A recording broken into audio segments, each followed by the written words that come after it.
What is going on, everybody? Mark here, and the reason this keyboard looks all messed up is because it is not a photograph. Yes, this is a gradient mesh drawing. I can't really say that word. I know I don't say it correctly. Anyway, this is what it looks like in the mesh format. Now, I'm doing another overview video, and this is an old project. This was actually when I was going to school at the time. This is an old project from a realistic drawing class, or I think just an Illustrator class, and we had to do a realistic drawing project. And I chose to take a picture. This is the keyboard I have now. I chose to take a picture of my keyboard in, this cropped fashion, and I decided to draw that. And primarily, it wasn't too bad. I mean, it still took me about probably like 30-40 hours of work, but that's just the life of doing it to the best of one's ability. But anyway, I thought I'd make another overview video because the other one went pretty well. Everyone liked it. It seems like it got views in relative to, how many views I get and the popularity of certain types of things on my channel. But anyway, you can see here that I have layers all over the place, and all of these layers are actually different types of keys. And I have like, let's say this is P, this is the P key, but basically everything is its own layer, and that made it a lot easier to layer everything together, because there's a lot of bunches of mesh here. You can see that I have a mesh for every keyboard. I have a mesh for the spacebar. Every single key gets its own mesh. And I'm going to go over exactly how the thought process of making this keyboard. I actually don't have the original image. I'm really sorry about that. So we're just going to go off this. And hey, look, this is my old logo. One major thing I wanted to go over is, although the picture pretty much looked like this, obviously, this is not 100% perfect, but it is very close to an image, and it can fool a lot of people, especially when you mask it to a rectangle. Realistically, if you zoom in here, this is the edge of this key right here, this letter H key, right here, if you could see that. And then right now it just jumps to black, and that black is actually under all of these keys, almost as like a solid color. And that allows me to have a base to see. I didn't even blend it to the black right here because it's so far away. It's just so far away that you can't even see. So you want to think like little techniques to make your life a little easier, or else you're going to be here for another 10-20 hours. Mesh can get very complex very quick. It can take a lot of time. You want to plan it out. You want to plan your attack. And to quickly go over these actual letters here, these are all hand drawn with a pen tool. Then I added a drop shadow, no blur drop shadow.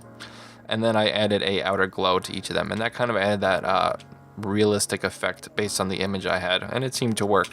I thought the keyboard was fun because it had a lot of harsh edges. And harsh edges are kind of interesting to work with in mesh. Because again, you have to think about this as like a map. Like almost like a topographical mountain map. Where when you have harsh edges, you're going to need to box in. Like let's say you have a highlight on that edge, right? See this highlight?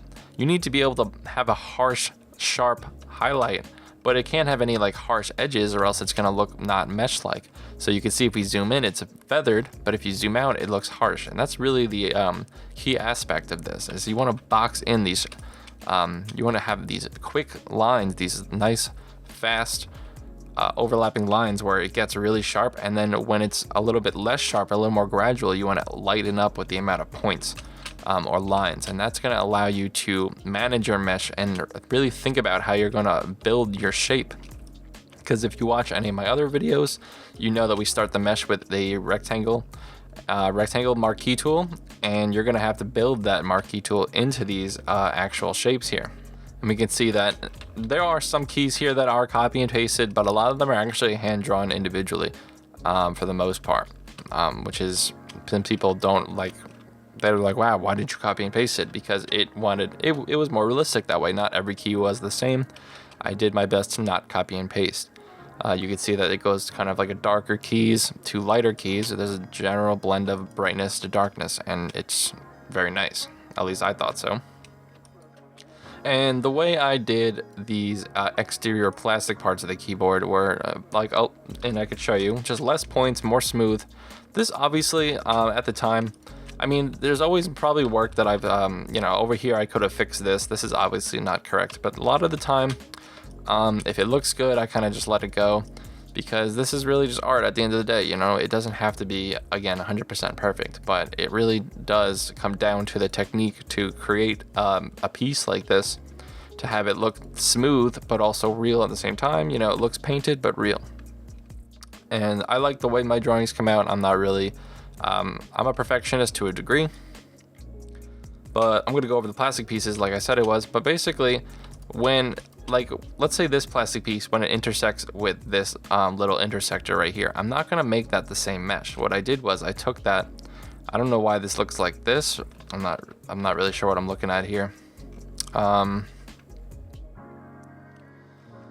Yeah, I don't know, but I think it might be lagging out or something. I don't remember that looking like that, but basically, I would take this little piece, I would stretch it, I would wrap it like this, and obviously like the way it would look in the image, I would set up the mesh, and then I would take these points along the edge, you can see these like edge points, and I would match up the color on this piece, and then it looks like one uniform chunk here. And I did that along the entire thing. You can see here that if you zoom in all the way, you can kind of see the line that I blended with here. You can see this line, and if you zoom out, that blended line kind of goes away and becomes one uniform mesh. And obviously those are two layers there. That is not one piece, one mesh. That is multiple meshes. At the time, I guess I could have done a much better job, but when it comes down to school and you have multiple projects, and one project takes 30 to 40 hours, I made some compromises, and because, you know, the grade on this was very good, so I'm pretty sure at least it was very good, but you know, you gotta compromise somewhere. But yeah, like when it gets to very sharp areas, you want to have a lot of lines, and when it's flat and smooth, you want to have less lines. That's gonna allow you to have a better blend.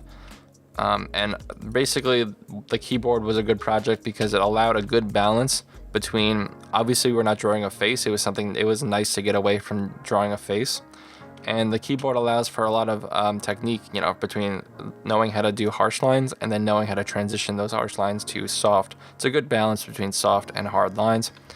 And then we have a lot of piece blending, so we have a lot of attachments here. These are all multiple meshes, like this thin bar is a separate mesh, this is a separate mesh.